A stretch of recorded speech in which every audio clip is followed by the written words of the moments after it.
Yeah, sure. We have a special. Okay, let's see if anybody has any questions you'd like to ask before we begin this time. Yes, Brother Jeremy, back to back.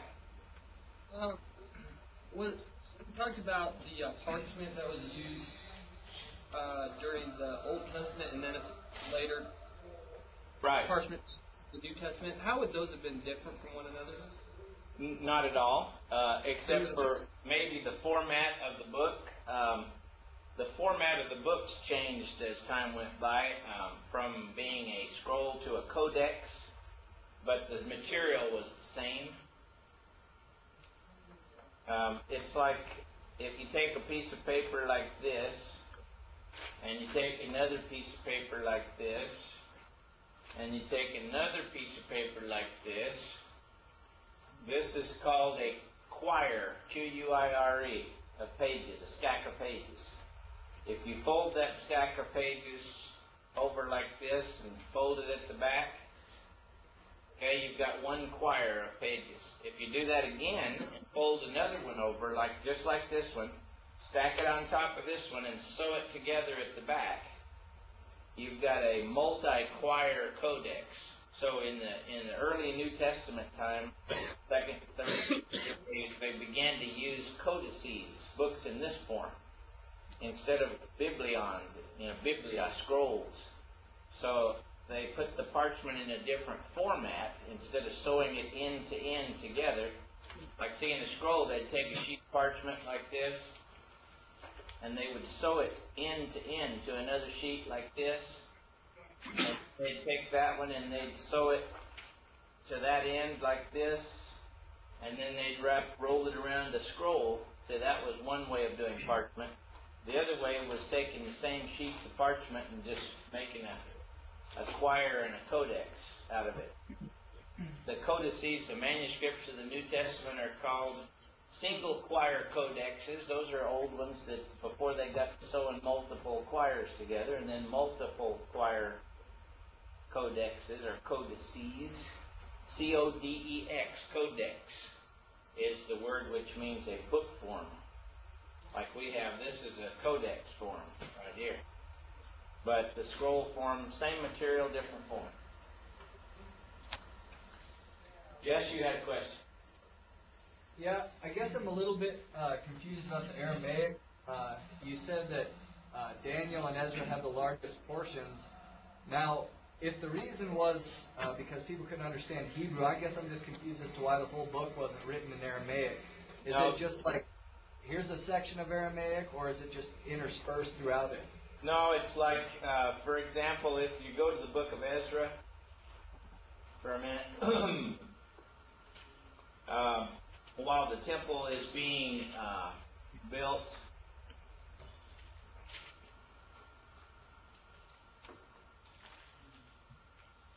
if you go down here to, for example, Ezra chapter 4, there are certain of these opposing leaders that are from different nationalities. They write letters, like in chapter 4, verse 8 and 9, you have this letter from this commanding officer to Artaxerxes, and then you have this in verse 11, you have the letter, there. Those letters are in Aramaic. See, that was the language of correspondence between these Persian leaders, Babylonian leaders, whatever. The other part, like earlier in the book of Ezra, where it's just telling you what was going on, that part's in Hebrew. You see what I'm saying? So it's actually, when there's correspondence between people of Babylonian heritage or whatever, those parts are in Aramaic. However, the people themselves had been in Babylonian captivity for 70 years. After the time of the Old Testament, after the time of the captivity, Aramaic became more and more spoken among the people of Palestine, and Hebrew less and less spoken among the people of Palestine. So by the time of Jesus, Aramaic was the common language of Palestine. Maybe that helps a little bit. Yeah, that makes sense. Yeah, you have similar type phenomenon in the book of Daniel, or phenomena in the book of Daniel. Okay? Anybody else have a question before we go on? That's what we like. Ask them if you got them. Okay, I'm going to see if I can get our PowerPoint back up. Yeah. Yes, sir, Brother Dan Keel. Sometimes I get confused on, because they say Matthew was written originally in the Hebrew and then translated into Greek because of the audience. Who's they? I just heard that. That's what I thought. The reason that has been said by some people is that those people see that there are what we call Aramaisms in the Greek of Matthew. In other words, in some of the things that Jesus says in the book of Matthew. It's Greek, but it doesn't sound like Greek. The structure of it is Aramaic, which really, I think, makes the point that I was making, that Jesus actually said it in Aramaic, but it was actually written down later in Greek because it was written to a wider audience. That works. Okay? Yep. Also, you have some of the same type thing in the speeches of the apostles in Acts, like the speeches of Peter in Acts, which indicate that Peter probably originally said those speeches out loud in Aramaic, but they were written down by Luke in Greek for a wider audience to read and understand. 10-4. 10-4, that's good. Anybody else? Okay, I have a question kind of based on that. I don't know if we'll get to this later or not. I've heard Catholics in Matthew 16 say that there is no Aramaic word to differentiate between Petros and Petra, and so originally we would have had no way to distinguish, and this is just the way the Greeks kind of express themselves. I'm not sure if that's true or not. I don't have enough knowledge of Aramaic. I know that Peter's name in Aramaic is Kephas. We pronounce it Cephas, Kephas. And that word meant stone or rock. The distinction there in the Greek language has to do with a word that means a great foundation stone and one that seems to mean a pebble, but yeah, I don't know. I don't know that there's much of an argument to be made there, because clearly the foundation that he was building the church on was the fact that he was the Christ. And the same Peter that statement was made to concludes the Pentecost sermon by saying, "Therefore let all the house of Israel know for sure that God has made this Jesus whom you crucified Lord and Christ." That seemed to be the bottom line of the Pentecost sermon upon which their faith was built. So, I don't know. I don't really know the answer to that question. Okay, anybody else want to ask one that has to do with how we got the Bible? Okay, very good. So, we've been talking about the types of writing materials that were used. We've had clay tablets. What was that oldest form of writing we saw called? Cruciform? No, cuneiform. Cruciform means in the form of a cross. Cuneiform is the type of script we were talking about. Okay, so clay tablets. What were the most of the Old Testament manuscripts? What type of material? Like a parchment? Parchment, which is what? Membrane. Membrane or animal skin, right?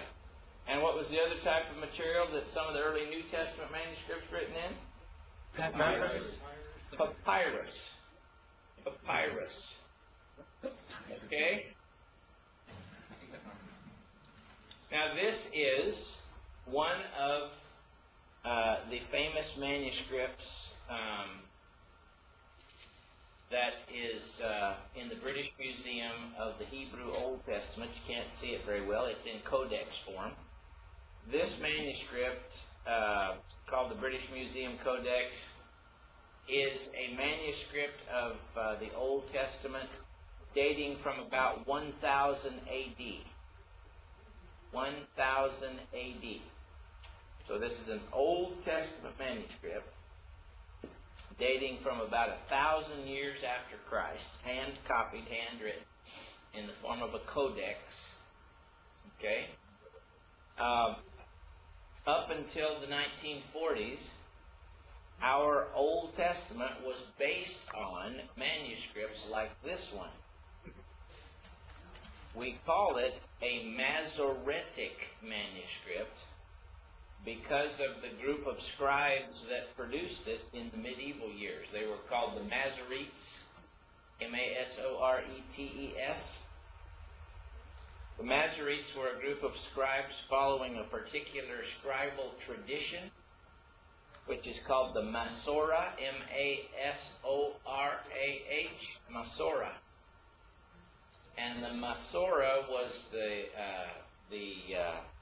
tables of statistics and numbers about how many times different words and phrases and letters occurred in the text of different books of the Bible. We'll talk about that more in just a minute. But this manuscript and 3 or 4 other ones were primarily the type of manuscripts that our Old Testament was based on. This is another closer up shot of the same manuscript, I believe. Nice, neat Hebrew script. This is the frontispiece of a very ornate Hebrew manuscript of Genesis. Up in the blue on the left-hand side, it says Bereshit, which means Genesis. And then you have the text of Genesis. Oftentimes on a medieval manuscript like this, they'd put all this very ornate stuff on what's called the frontispiece, the first page of the manuscript. The title would be in great big letters, and there'd be all these curlicues and filigrees and drawing on it and everything. And then the next page would just be regular Hebrew script throughout the rest of the manuscript. This manuscript is another Masoretic manuscript, and I'm pretty sure that this one may be part of a find that was found in the Ben Ezra synagogue in Cairo, Egypt, called the Cairo Geniza manuscript. This is a fragment, a page out of a manuscript from the medieval years. But this is another example of the type of thing that our Old Testament text, as we now have it in my Hebrew Bible over here, was based on up until about the 1940s. Now, the Masoretic scribes were medieval scribes who copied the text based on an inherited scribal tradition. Medieval is defined as like 600 AD to 1500 or so. That's just roughly. The medieval years, the Dark Ages, roughly 476 through the 16th century, maybe not quite that long. Probably 476 to the 1200s would be the Dark Ages, but medieval usually describes the Middle Ages, early and late, like that. So these scribes followed a very strict scribal tradition, and this strict scribal tradition about how many times different words and phrases and letters occurred in each Old Testament book, this tradition was called the Masorah. The Masorah. It helped guide them and keep them accurate in their copies of the text. So to put this succinctly, the Masorah was a long-standing tradition of the Jewish scribes which involved the passing down of a check and balance system, which ensured the accuracy of copying the text. The word for scribe, you need to know this, is sofer, which means a counter. Because part of the function of the scribes was to count the words and phrases and letters in manuscripts to make sure they had the proper number at different places in the copying of the manuscript to ensure that they were accurate. In other words, this Masorah, this scribal tradition, said, I'm just giving you a off-the-cuff type of an example. If you're copying and if you're midway in the book of Genesis You should have the phrase, the Lord said, this many times. You should have the name of Yahweh this many times. You should have the verb yireh this many times. You should have, you do all these counts. You count all these statistics. You take what you copy and you count. And if you come up with a bad count on anything, you've made a mistake somewhere. See? So you have to go back and correct or start over because you know you've made a mistake in copying. So the Masorah was a system of things that had to be meticulously counted off in order to make sure that the text was being copied accurately. It required them to count the number of times particular words or phrases occurred through certain points in the text to be sure that they were copied in an accurate way.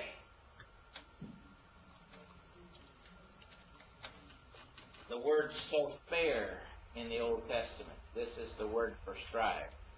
Sofer, counter, scribe.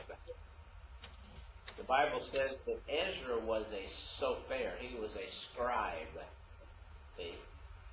And in the New Testament, oftentimes you find the scribes and the Pharisees together. See? The Pharisees were the teachers of the law. The scribes were the copiers of the law that knew the law and knew the statistics behind the copying of the law. And they copied it so many times they were familiar with it. See? These were scribes. Ezra chapter 7, verse 6. This Ezra came up from Babylon. He was a scribe, well versed in the law of Moses, which the Lord, the God of Israel, had given. Ezra 6, verse 10. Ezra had devoted himself to study the law of the Lord and to do it and to teach in Israel its statutes and ordinances. So Ezra was one of these guys, a scribe. But often the scribes were also teachers of the law. Say the scribes and Pharisees. Sofer, scribe, counter. This is from the margin probably of a Hebrew manuscript. It's a Jewish rabbi in the medieval ages training some little scribes, boys, in their Hebrew. And he's not putting up with any static from them. He's running them through their drills. He is running them through their memorization. These boys not only had to memorize Scripture, they had to memorize the Masorah, the Scripture traditions about how many times words and phrases occurred. And they had to check themselves all the time in the copying of the law. This is another picture of a medieval Jewish teacher. You see, if you can see on the monitor at the back or front, he's got a little scourge, a little whip in his hand, and he's whooping that little boy. He's making that little boy recite the thing the right way. No, that's wrong. Boom, boom, boom. He's whooping him, scourging him. Now get it right. There was one thing I read not too terribly long back about this little boy that seemed like he was in Syria or one of the Middle Eastern countries. And they were making him memorize the Quran. He was in Quran school every day. And he would recite the Quran. They'd have one surah every day that they'd have to memorize and recite. And if he got to school and he couldn't recite the surah that he was supposed to memorize for the day, they would take canes and they would beat the bottoms of his feet with canes.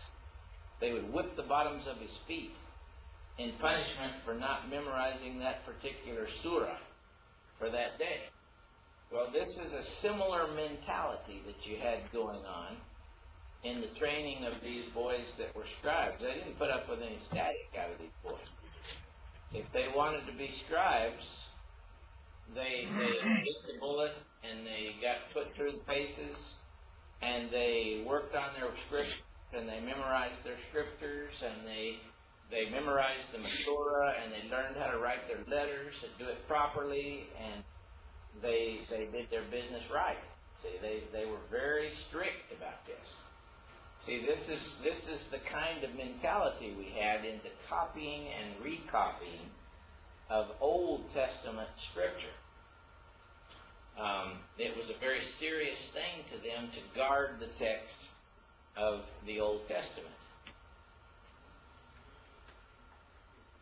Now, it's amazing even still that Jesus, at age 12, could go into the temple, and he could actually dialogue intelligently with some of these scribes that knew that Old Testament inside and out, And he could dialogue intelligently with them because nobody's been whooping the bottom of his feet.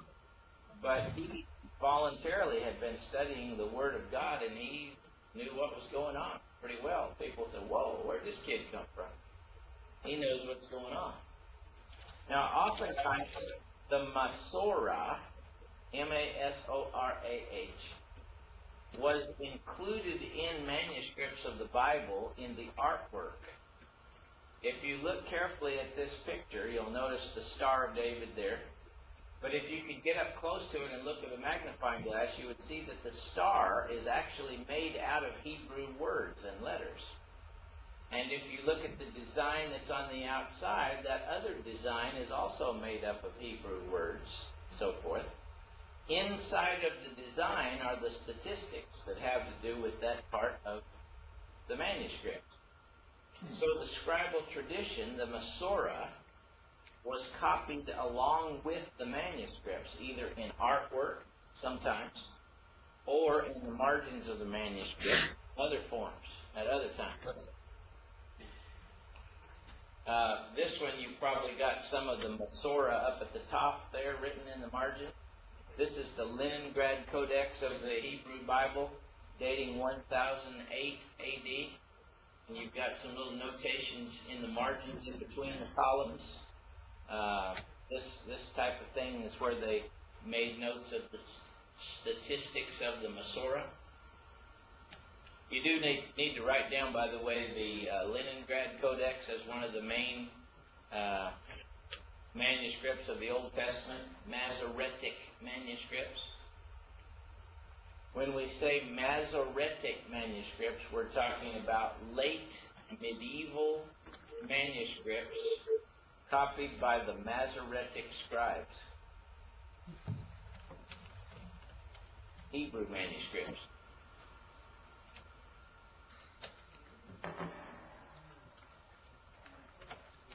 This one is called the Aleppo Codex. I believe it's a manuscript of the prophets, but it's another famous medieval manuscript of prophets, and there you can see in the margin some of the Masoretic statistics written. This is also the frontispiece of the book. This is another example of some of the artwork that you sometimes see on the margins of some of these Hebrew manuscripts. You see those little doggies there and the stuff, the designs? The bodies of those doggies, if you look carefully, are made up of Hebrew words. See, the outline of that doggie is a bunch of Hebrew words. The statistics of the Masorah are in the outline of the puppy dogs. And they did this with all kinds of different artwork. So they not only copied the text of the Bible, but they copied the check and balance statistics that checked them on their accuracy of the Bible along with the text of the Bible. How many times is this phrase supposed to be in the book of Exodus? How many times does it say this in the book of Exodus? How many of these verbs do we have in the book of Exodus? That thing. So you get a copy, you'd count, make sure all the counts were right. If count wasn't right, you'd go back and you'd have to fix whatever wasn't right. See? Or you'd have a defective copy. There's another example of one of the Masoretic manuscripts, the neat columns of Hebrew that you found in the medieval manuscripts. Now, in 1898, I believe it was, there was a guy by the name of Solomon Schechter. Solomon Schechter, S-C-H-E-C-H-T-E-R, I think, Schechter. And Solomon Schechter was in Cairo, Egypt, and he was rooting around in the synagogue of Ben Ezra in Cairo, Egypt, which is a very old Jewish synagogue. And in that old synagogue, upstairs in the balcony, there was basically a hole in the wall. And in that hole in the wall, there was kind of a secret room inside that wall. And the secret room was called a geniza. Geniza means a hiding place. A hiding place. It was actually a holy trash can. And that holy trash can had for centuries been the trash can for old Bibles like this one. Man, I can't use that thing anymore. Throw it in the trash can.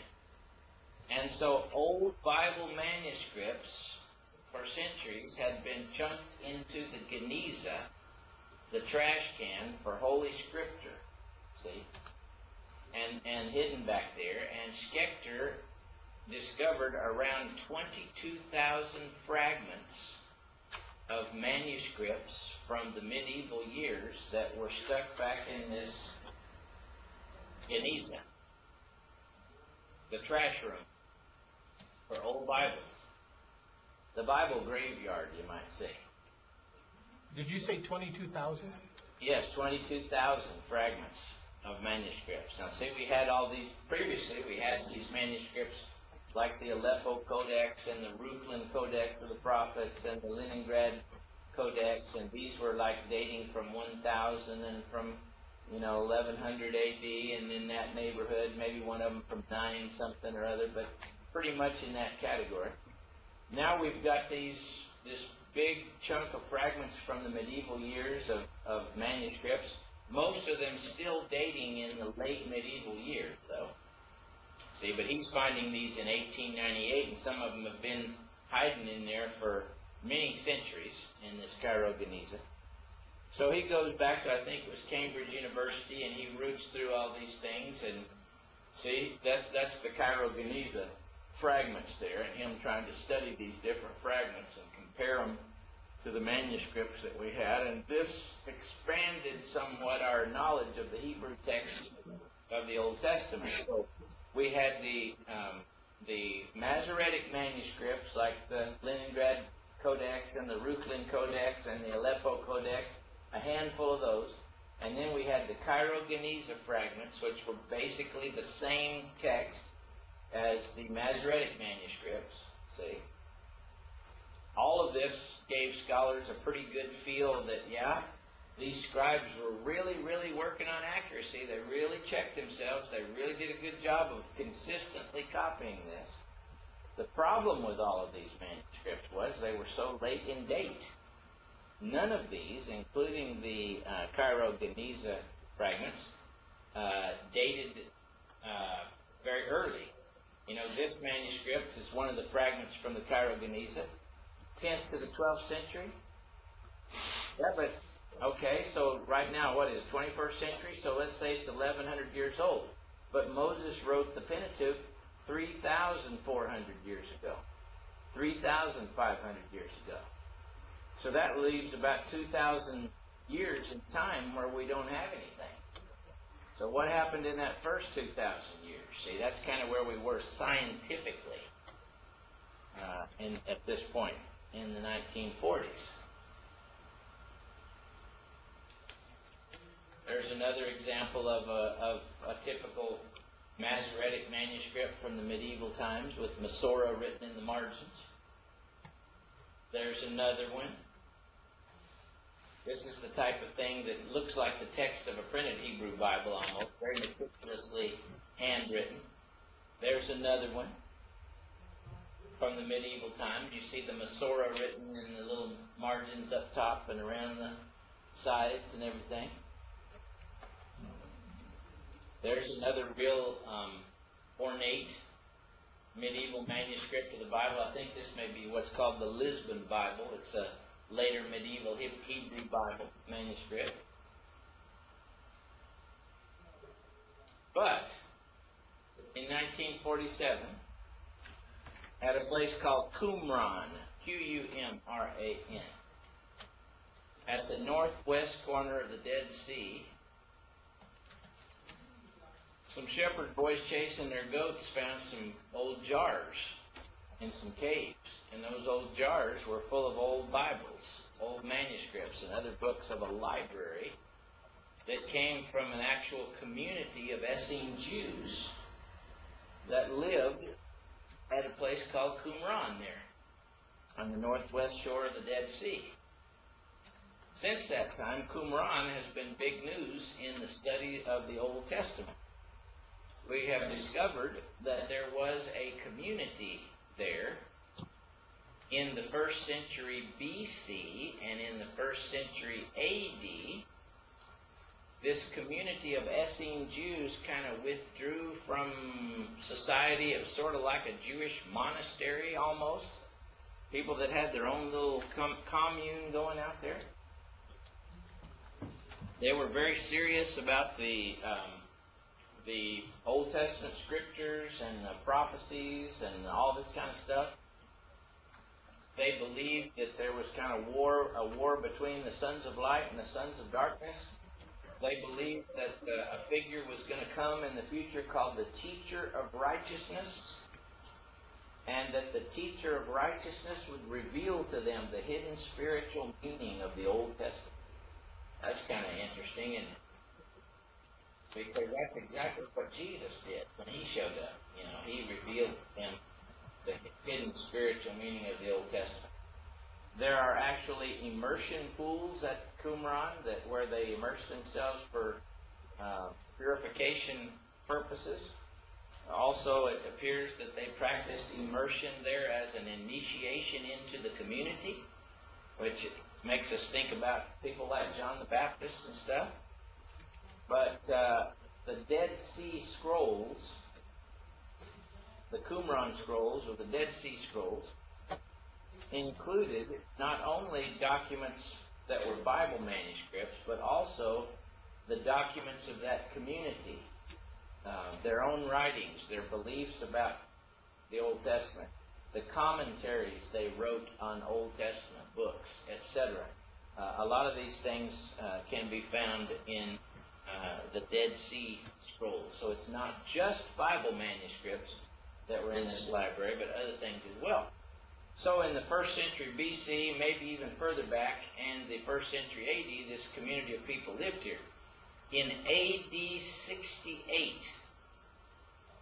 that is when the Roman army under Titus was coming through Palestine on its way to destroy Jerusalem, this group of people fled, knowing that the Roman army was coming and that it was going to be D-Day for them. They fled, and when they fled this community and deserted it, they stuck their library, they hid their library in the caves, in these jars, and they left. And those scrolls stayed hidden in those caves for the next 1,500 years. No, more than that. 1,900 years. And not until those shepherd boys got to hunting their goats around there did they find those. And the world became aware of what we now call the Dead Sea Scrolls. There were 11 of these caves at Qumran that contained these earthenware jars, big old humongous, not little bitty jars, great big jars, with manuscripts stuck down inside of them to keep them dry and keep them in these caves. So there was 11 of these caves where manuscripts were found and collated. They were cataloged and listed by their type and their contents, and etc. This is an example of the kind of big old jars that were there, and this is a fragment of a scroll, a Dead Sea Scroll that was found there, and you have the clues of these things. Now, these things, the thing about the Dead Sea Scrolls was, some of the Dead Sea Scrolls actually dated as far back as 250 BC. See? So now, all of a sudden, see, our knowledge of the Hebrew text had been like 1000 AD. Now, all of a sudden, we've got Hebrew manuscripts going back as far as 250 BC, over 1,000 years older than our oldest manuscripts of the Hebrew Bible have been before. Now, we could really do some checking and see if this Masoretic thing was really working or not, and how accurate we thought the Old Testament really was. There's some other pieced back together jars from the Qumran caves. Show you what these things were like that they found the manuscripts all in these caves. This is a Middle Eastern scholar pointing out part of the text of one of the scrolls. This is interesting because, first of all, if you look at that manuscript there, you see the seam there where it's sewed together? The parchment is sewed together? All right? The Hebrew on that is very different. You remember well, let me flip back a few just to show you the difference here. Well, in that one or that one or that one. See those neat columns and those squared off words, how those are in those late medieval manuscripts? Those are the Masoretic manuscripts. See, it looks very, very different than what we're going to see here in just a minute. See those columns there? That's a Masoretic manuscript. The Cairo-Geniza manuscripts even were the same sort of thing. The neat columns. See, that's a Geniza manuscript. Same kind of neat columns. But when you get to the Dead Sea Scrolls, if I can get back there.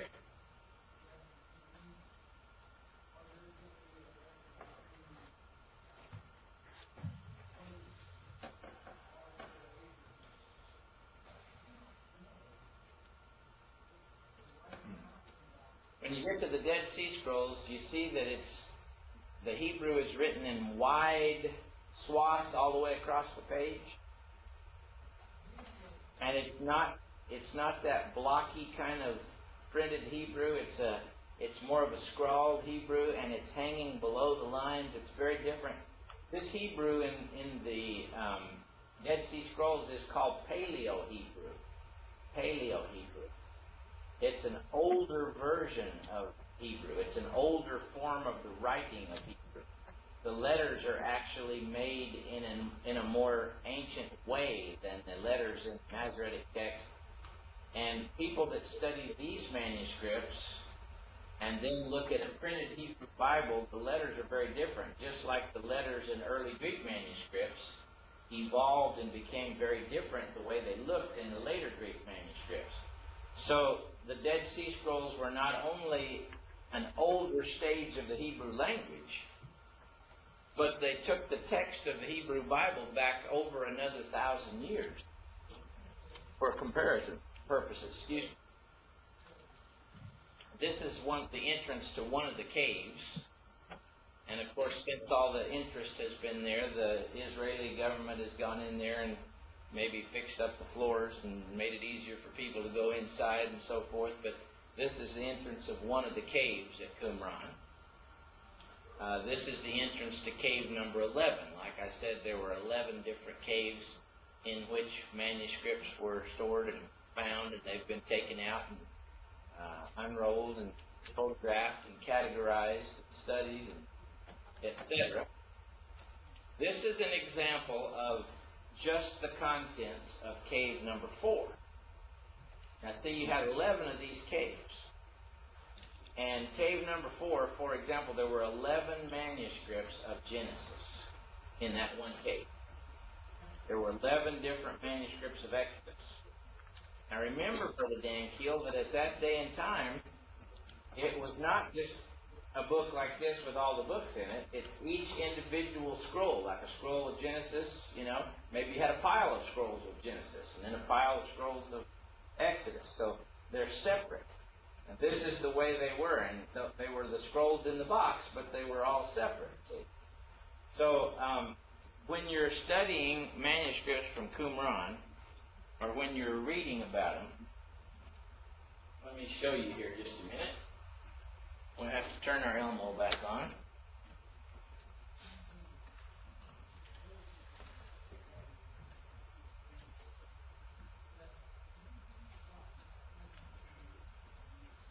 Okay. Now we're talking about these manuscripts from Genesis here. We'll zero in here on that upsilon there. Nice upsilon. Okay. Now, let's say we're talking about cave number 4 on our overhead. So if you read something like this that says 4Q,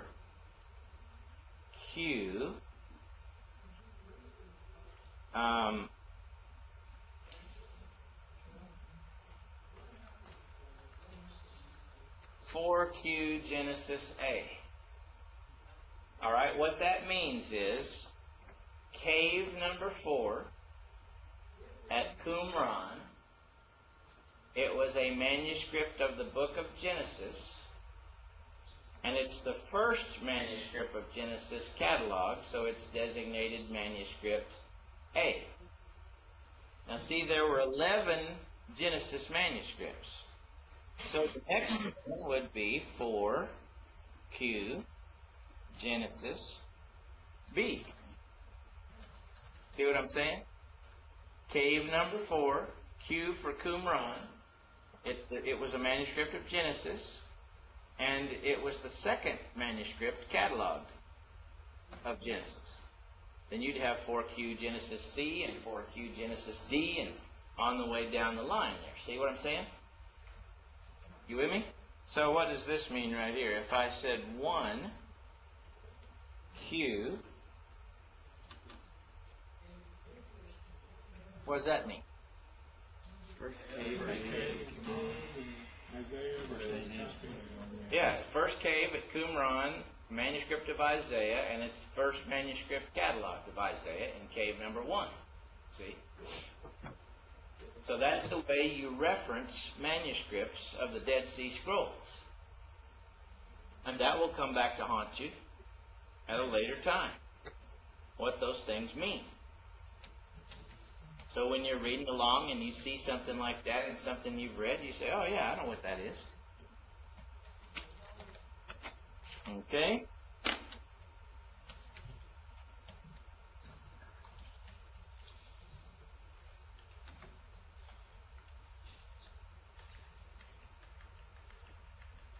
All right, so in that one cave, you've got 11 manuscripts of Exodus, 4 of Leviticus, 2 of Numbers, 18 of Deuteronomy, 2 Joshua's, 2 Judges, 3 Samuel's, 1 Kings, 15 Isaiah's, 3 Jeremiah's, 3 Ezekiel's, 7 minor prophets, 7 manuscripts of 17 of the Psalms, 3 Job's, 2 Proverbs, 2 Ruth's, 3 Song of Songs, 2 manuscripts of Ecclesiastes, 1 Lamentations, 5 Daniel, 1 Ezra, and 1 Chronicles.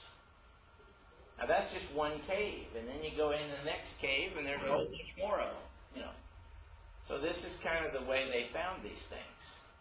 It blew everybody's minds that now all of a sudden we have this much evidence from 1,000 years, more than 1,000 years in some cases, earlier than the evidence that we had before. This is the kind of thing you see under glass that preserves large portions of the text of the Old Testament. These are the forms of the Qumran manuscripts. They look much older, they look much different than the very beautiful, professionally produced, ornate manuscripts of the medieval period, the Masoretic manuscripts. All right? The most famous scroll of the Qumran scrolls, which really was a great tool for study, is 1Q Isaiah A. This is 1Q Isaiah A, the Isaiah scroll. It is a complete scroll. See, that's unheard of in these old manuscripts. So many years have gone by, they're so fragmentary, they're so crumbly, but this is a complete scroll of the book of Isaiah.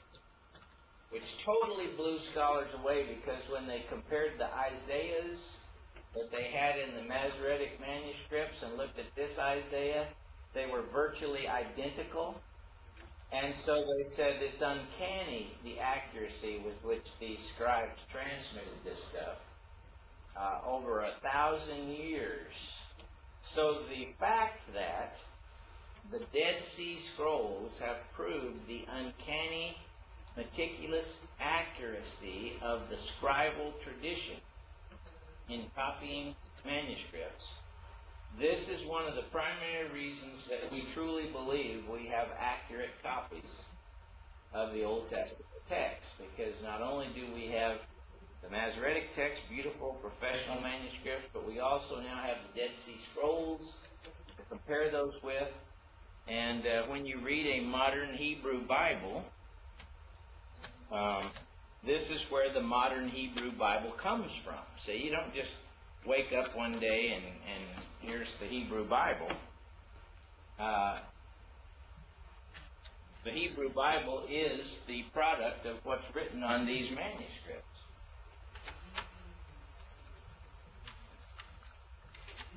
So this is the nice pointed Hebrew that we have in our Hebrew Bibles today. Now when I say pointed, you see all these little things like under here, these little dashes and dots and everything underneath the letters. Those are called vowel pointings. In Hebrew, there are no A's, E's, I's, O's, and U's. There are no vowels. These letters up here are only consonants. They're only consonants. The vowel pointings down here do not exist in the old manuscripts like Qumran. The vowel pointings tell you how to pronounce it. See? This pronunciation was passed down in tradition. The Hebrew language only has consonants, no vowels. But they did make vowel sounds, and these tell you how to pronounce them down here.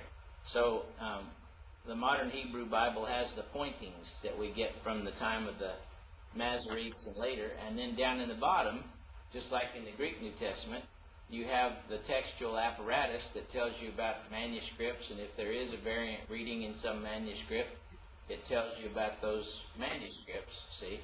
But we get this text from collating all those Hebrew manuscripts and saying, based on all the evidence we've got, this is what should be going on. All right, like where was that I saw that in? Right there. You know what that word right there is? That's the word Joseph. That's Joseph's name right there. Duh.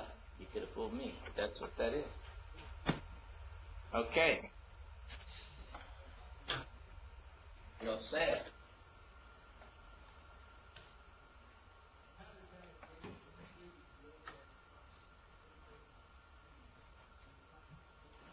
All right, so the Isaiah scroll and others like it were very, very important in the confirming of the accuracy of the Hebrew text. So when we read the book of Isaiah today, see, or when we read that, for example, in Luke 4, verse 16, the synagogue attendant at Nazareth hands Jesus the scroll of the prophet Isaiah, and he opens it to the place where it is written, "The Spirit of the Lord is upon me, for he has anointed me to preach good tidings unto the poor," etc. Well, that's Isaiah. What we know is Isaiah 61. But Jesus was reading that out of a Hebrew manuscript, sort of like 1Q Isaiah A, back there. When the Ethiopian eunuch was in his chariot reading the prophet Isaiah, he was reading a manuscript, something like 1Q Isaiah A when he was reading. But based on those kinds of manuscripts, that's where we get our translation of Isaiah that we read, like in Isaiah 53, where he grew up before him as a tender plant, as a root out of the dry ground, etc. That's our Isaiah. Okay?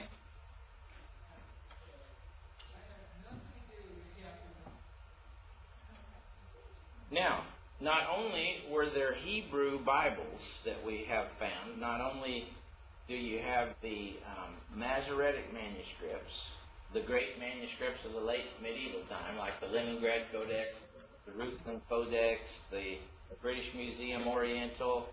I've got several of them listed there in my little booklet, those Masoretic manuscripts.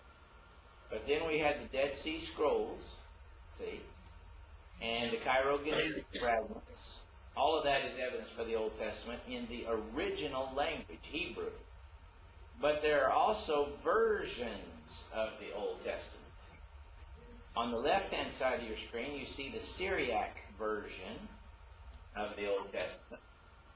And so there were numerous versions in ancient times, translations of the Hebrew into other languages like Syriac. Then you have the Greek translation of the Old Testament, the Septuagint, that we have some manuscripts go way back, some of them not so far back, but a lot of manuscripts of the Greek Old Testament.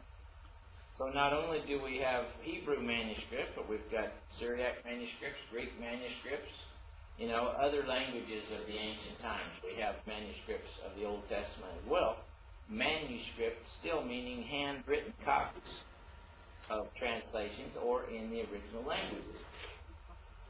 So there's lots of evidence for the text of the Old Testament. What does version mean, Mr. Rocha? Version is a translation from the original text into a different language. That's right. Okay, so that is basically the story of the text of the Old Testament, the transmission of the text of the Old Testament. So what are we basing really our faith in the accuracy of the Old Testament on? Well, we're basing it on the comparison between the Masoretic text and the Dead Sea Scrolls. We're basing it on the Masorah and the meticulous accuracy of the scribes in copying based on the statistics of the Masorah. Those are the kinds of things that give us faith that we have a very accurate Old Testament text. If I were to ask you to name some of the specific things that we have as evidence for the Old Testament text, you would name some of the Masoretic manuscripts. You would name the Cairo-Gizeh fragments. You would name the Dead Sea Scrolls. See, those are primary evidences of the Old Testament. Then you've got the different ancient versions. You've got a Latin version. You've got the Greek version. You've got the Syriac version. Then you would also name, and I didn't mention this, but I should, it's called the Aramaic Targums. Aramaic Targums. Targums. These were like paraphrases of the Old Testament into Aramaic. Explanations of the Old Testament to the people who stopped being able to read Hebrew or speak Hebrew very well, and they had to be explained what it meant. Now, the Pharisees and the scribes continued to transmit the Hebrew and teach how to read Hebrew, and they could read the Bible. People that read the Bible in the synagogue read Hebrew, But in many cases, the people sitting out in the audience in the synagogue really didn't understand it. Now, one time when I was in Memphis in graduate school, I had my Hebrew Bible out. It was probably during the time when Jack Lewis was putting us through Hebrew readings, and I think we were reading First Chronicles or Second Chronicles or something like that in Hebrew. But anyway, I had my Hebrew Bible open, and I was reading it, and this doctor came in. And this doctor said, "Oh, I see you read Hebrew." And I said, "Yeah, well, do you?" And he said, "Yeah." And he started pronouncing some of it that I was, and he was, pronouncing it real well. And I said, "Wow." I said, "What does it say there?" And he said, "Well, I don't have any idea what it means. I don't have a clue what it means. They just taught us how to pronounce it." And that was the case with a lot of people, is they could say it, but they didn't know what it meant. See, they could pronounce it, but they didn't know what it meant. And, of course, Jesus wasn't in that category, and neither was Paul, and neither were other people like that. Okay. Anybody want to ask a question about some of those things? The Dead Sea Scrolls, any of that stuff? Can you spell Aramaic tar, whatever you called that, targums or whatever it was? Targums. Those are like paraphrases of the Hebrew Bible in Aramaic. All right, thank you. Hey, Dan. Yes, sir. You said that the Dead Sea Scrolls kind of confirmed the accuracy of the Masoretic text, and they were almost identical. When I read through my Archer book, he talks about a lot of stuff I don't really understand, but I know he said something like older doesn't always mean better, and there are some deficiencies in the Dead Sea Scrolls, and I really have no idea what he's talking about. Well, what he's talking about is some books, like, for example, the book of Samuel, have a little more variation in them than the book of Isaiah does, and you have to compare a lot of manuscripts to ferret out kind of what the reading should be. Also, sometimes we have Septuagint manuscripts. For example, let's say we have a Greek manuscript of the book of Samuel from like the 2nd century A.D., okay? Okay, it's in Greek, it's not in Hebrew, but it's a translation of the Hebrew manuscript from the 2nd century A.D. See what I'm saying? All right, then you've got a Masoretic manuscript up here at 1000 A.D. And you've also got Hebrew manuscripts in the Dead Sea Scrolls from the same time period. Well, remember, when was the Septuagint first translated? Do you remember? Did we deal with that or not? Was it We haven't dealt with that, have we? Okay. Let's talk about what it originally was. Yeah. The law. Okay, it was originally the law. That's right. The Septuagint was first translated. The first translation of the Old Testament into Greek was done about 250 B.C. for Ptolemy, Ptolemy, Ptolemy Philadelphus of Alexandria, Egypt. He had this great big library, and they translated the law. Now, in the intervening years, they translated other parts of the Old Testament. We have some Septuagint manuscripts that go way back. So those Septuagint manuscripts, even though they are translations, represent a form of the Hebrew text that is very old. See what I'm saying? So you compare the Dead Sea Scrolls, you compare the Septuagint, old Septuagint manuscripts, you compare the Masoretic text, and it's really quite scientific, but you come out with what seems to be the most accurate reading. There are a few places where there's a little bit of question, but not as much that would cause any difficulty in understanding the message of the Bible or the Old Testament or whatever. So, yeah, there are a few variations in the Dead Sea Scrolls, but by and large, it was a huge confirmation of the accuracy of the Masoretic text. Yes, Brother Wayne? Seems like I've heard that the discrepancies were mostly about numbers, not the words. Sometimes the numbers, true, but we're going to get into variant readings and talk about variant readings, and when we do that, you'll understand this stuff a whole lot better. Okay, y'all have a great day, and I'll see you, Lord willing, on Thursday. Thanks, Dan.